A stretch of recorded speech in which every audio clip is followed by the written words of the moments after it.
ಒಂದು ಊರು. ಆ ಊರಿನ ಹೆಸರು ಮಲ್ಲಿಗೆಹಳ್ಳಿ.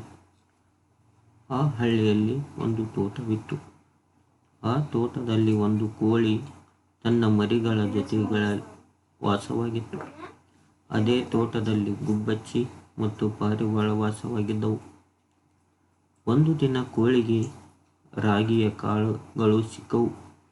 ರಾಗಿಯನ್ನು ಹೊಲದಲ್ಲಿ ಬಿತ್ತಿದರೆ ತುಂಬ ರಾಗಿ ಸಿಗುತ್ತದೆ ಎಂದು ಕೋಳಿಗೆ ಅನಿಸಿತು. ಕೋಳಿ ರಾಗಿಯನ್ನು ಬಿತ್ತಲು ಗುಬ್ಬಚ್ಚಿಯ ಸಹಾಯ ಕೇಳಿತು. ಗುಬ್ಬಚ್ಚಿ ನನ್ನಿಂದ ಆಗದು ಎಂದಿತು. ಕೋಳಿ ಪಾರಿವಾಳದ ಸಹಾಯ ಕೇಳಿತು. ಅದು ನನ್ನಿಂದ ಆಗದು ಎಂದಿತು. ಕೋಳಿ ತನ್ನ ಮರಿಗಳನ್ನು ಕೂಡಿಕೊಂಡು ರಾಗಿಯನ್ನು ಬಿತ್ತಿತು. ಕೆಲವು ದಿನಗಳ ಕಳೆದವು. ರಾಗಿಯ ಪೈರುಗಳು ಬೆಳೆದು ದೊಡ್ಡದಾದವು. ರಾಗಿಯ ಪೈರಿನಲ್ಲಿ ತೆನೆಗಳು ಬಿಟ್ಟವು. ಆ ತೆನೆಗಳನ್ನು ಕೊಯ್ಯುವ ದಿನ ಬಂದಿತು. ಮತ್ತೆ ಕೋಳಿ ರಾಗಿ ತೆನೆಯನ್ನು ಕೊಯ್ಯಲು ಗುಬ್ಬಚ್ಚಿಯ ಸಹಾಯ ಕೇಳಿತು. ಗುಬ್ಬಚ್ಚಿ ನನ್ನಿಂದ ಆಗದು ಎಂದಿತು. ಕೋಳಿ ಪಾರಿವಾಳದ ಸಹಾಯ ಕೇಳಿತು. ಅದು ನನ್ನಿಂದ ಆಗದು ಎಂದಿತು.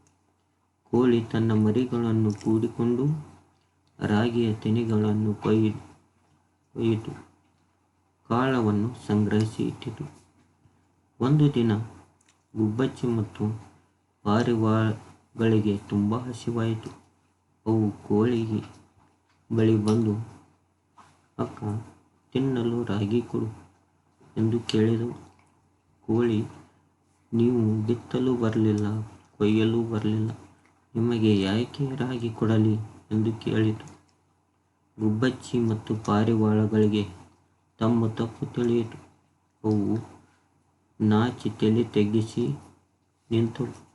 ಕೋಳಿಗೆ ಅಯ್ಯೋ ಪಾಪ ಎಂದು ಅನಿಸಿತು. ರಾಗಿಯನ್ನು ಕೊಟ್ಟು